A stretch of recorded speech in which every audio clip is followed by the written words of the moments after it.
Saudações, exploradores da bioenergética do canal Bioatividades. Sejam muito bem-vindos. Hoje a gente vai mergulhar de cabeça na teoria por trás do nosso simulador de fotossíntese, para a gente conseguir desvendar juntos as engrenagens invisíveis que transformam luz em vida.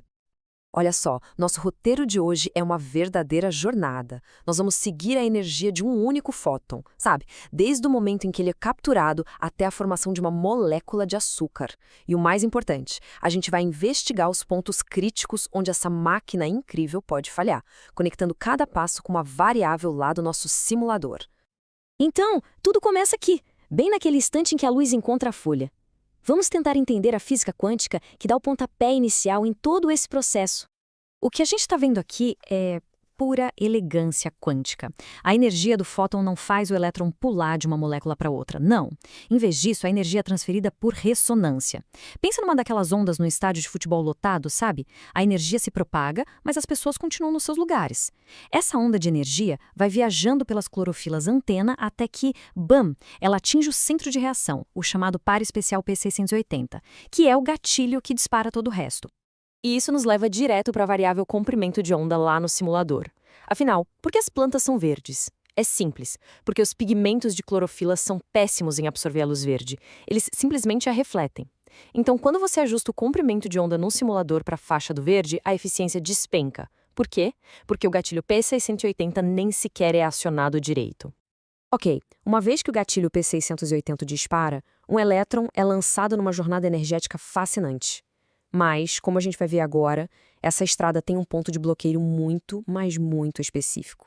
Esse aqui é o famoso fluxo linear de elétrons, o esquema Z. Funciona assim: o elétron ganha energia no fotossistema 2, aí ele viaja por uma cadeia de transportadores e nesse caminho vai bombeando prótons, ganha um segundo impulso de energia lá no fotossistema 1 e finalmente entrega toda essa energia para formar a molécula de NADPH. É uma bela viagem.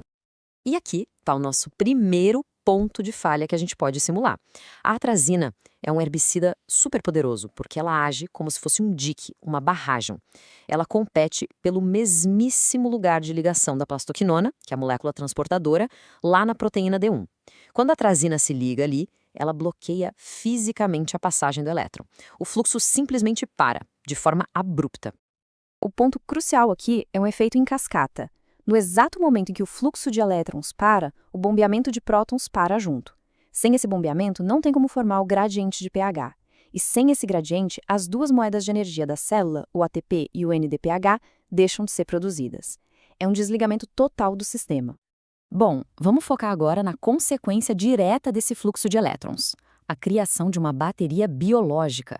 Isso mesmo, uma reserva de energia potencial que fica armazenada num gradiente de prótons. Esse bombeamento de prótons para dentro do tilacoide cria uma diferença de pH que é drástica. O lúmen fica superácido, enquanto o estroma fica alcalino. Essa diferença, esse gradiente, é uma forma de energia armazenada, prontinha para ser usada por essa turbina molecular magnífica que é a ATP sintase. Isso nos leva a uma pergunta fundamental, que a gente pode testar com a variável pH do estroma lá no simulador. E se a gente sabotar essa bateria? O que acontece? A força que move a turbina da ATP sintase é o que a gente chama de ΔPH, a diferença de potencial eletroquímico. É basicamente a tendência natural dos prótons de quererem escapar da área de alta concentração, que é o lúmen, para de baixa concentração, o estroma. É esse desespero para sair que gera energia que faz a turbina girar e produzir ATP. Então, no simulador, o que acontece quando a gente diminui o pH do estroma? A gente torna ele tão ácido quanto o lúmen. O ΔPH desaparece, a bateria descarrega. E aí, mesmo com a luz brilhando e os elétrons fluindo, a ATP sintase simplesmente para de gerar. A produção de ATP cessa, completamente. Beleza! Com as moedas de energia, ATP e NADPH no bolso, a célula está pronta para a fase de construção. Então, sejam bem-vindos à fábrica de açúcar, o ciclo de Calvin. É aqui no estroma que a mágica realmente acontece. O ciclo de Calvin pega a energia química do ATP e o poder do NDAPH para fixar o CO2 da atmosfera e, depois de uma série de reações, construir moléculas de açúcar. O detalhe é que essa fábrica depende totalmente dos seus fornecedores de energia. Olha, essa é uma das ideias mais importantes para a gente corrigir. Apesar de não usar a luz diretamente, o ciclo de Kelvin não é uma reação de escuro, de jeito nenhum. Faz o teste no simulador, desliga a luz e observa. O ciclo para em questão de segundos. Por quê? Porque o fornecimento de ATP e NADPH da fase fotoquímica é cortado na hora. A fábrica fica sem energia para operar. Simples assim.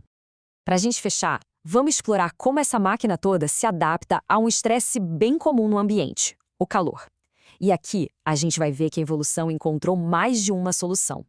A variável temperatura lá do simulador expõe uma falha de projeto na enzima mais abundante do planeta, a rubisco, que está presente em plantas C3, como soja e arroz.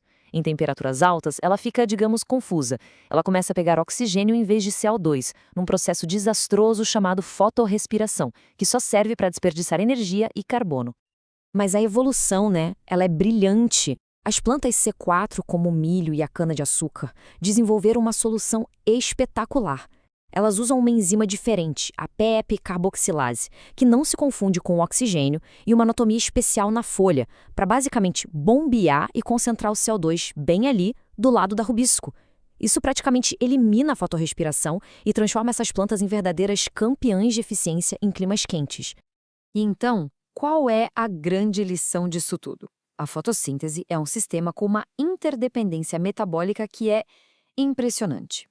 Ao usar o simulador para provocar essas falhas em pontos específicos, seja bloqueando elétrons, descarregando a bateria de prótons ou aumentando a temperatura, a gente não está só quebrando o sistema. Na verdade, a gente está aprendendo a apreciar a perfeição do designer interligado dele. A melhor maneira de responder a essa pergunta é experimentando. Usem o simulador, testem esses cenários e vejam com os próprios olhos como cada pecinha dessa máquina é vital. A gente se vê no próximo capítulo, onde vamos explorar a outra usina de energia da célula, a mitocôndria. Até lá!